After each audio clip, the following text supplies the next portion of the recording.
దుర్గా మీ తెలుగమ్మాయి. ఈరోజు వీడియోలో గోంగూర mutton curry నా స్టైల్లో ఎలా చేస్తానో చూసేయండి. ఈ వీడియో చూసే ముందుగా మన ఛానల్ని ఎవరైనా సబ్స్క్రైబ్ చేసుకోకపోతే ఇప్పుడే సబ్స్క్రైబ్ చేసుకోండి. అలాగే ఈ వీడియో నచ్చితే లైక్ చేసి షేర్ చేయండి. ముందుగా కర్రీకి సరిపడా ఆయిల్ వేసుకోవాలి. ఆయిల్ హీట్ ఎక్కిన తర్వాత ఆనియన్స్ వేసుకోవాలి. ఇవి ఒకసారి కలుపుకుని మూత పెట్టి బాగా మగ్గనివ్వాలి. ఇప్పుడు ఆనియన్స్ బాగా మగ్గాయి కదా, దీంట్లో మసాలా పేస్ట్ వేసుకోవాలి.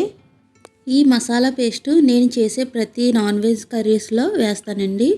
ఈ మసాలా ఎలా తయారు చేయాలో చూడాలంటే నా వీడియోస్లోకి వెళ్ళి చూడండి, అక్కడ క్లారిటీగా చెప్పాను. దాంట్లోకి వెళ్ళి చూసి చేసుకోండి. మసాలా వేసాం కదా, దీంట్లో పచ్చివాసన పోయేదాకా వేపుకుంటూ ఉండాలి.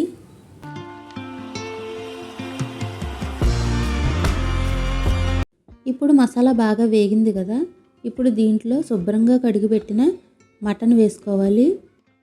మటన్ వేసిన తర్వాత కొంచెం పసుపు, అల్లం వెల్లుల్లి పేస్ట్ వేసి బాగా కలుపుకొని మూత పెట్టేసి మగ్గనివ్వాలి.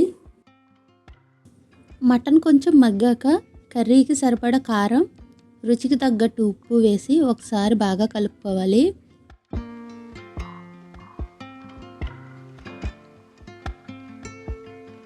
ఇప్పుడు దీంట్లో కర్రీకి సరిపడా నీళ్లు వేసుకోవాలి.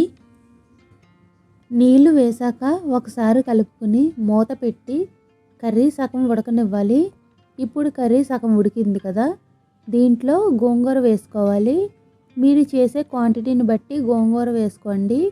గోంగూర వేసిన తర్వాత ఒకసారి కలుపుకొని మూత పెట్టి బాగా ఉడకనివ్వాలి. గోంగూర బాగా ఉడకాలండి, అప్పుడే టేస్టీగా ఉంటుంది కర్రీ. ఇప్పుడు నేను చూపించిన విధంగా కర్రీ బాగా ఎగరాలి. ఇప్పుడు దీంట్లో కొంచెం మసాలా వేసుకోవాలి. ముందు ఒక స్పూన్ వేసుకున్నాం కదండి, ఇప్పుడు ఒక స్పూన్ వేస్తున్నాను. మసాలా వేసిన తర్వాత ఒకసారి కలుపుకొని మూత పెట్టి కర్రీలో ఆయిల్ పైకి వచ్చేదాకా ఉడకనివ్వాలి. ఇప్పుడు కర్రీ అయిందో లేదో ఒకసారి చూద్దాం. ఇప్పుడు కర్రీలో ఆయిల్ పైకి వచ్చింది కదండి, ఇలా ఆయిల్ పైకి వచ్చిందంటే కర్రీ అయిపోయినట్టే. ఇంక దించేసుకుందాం.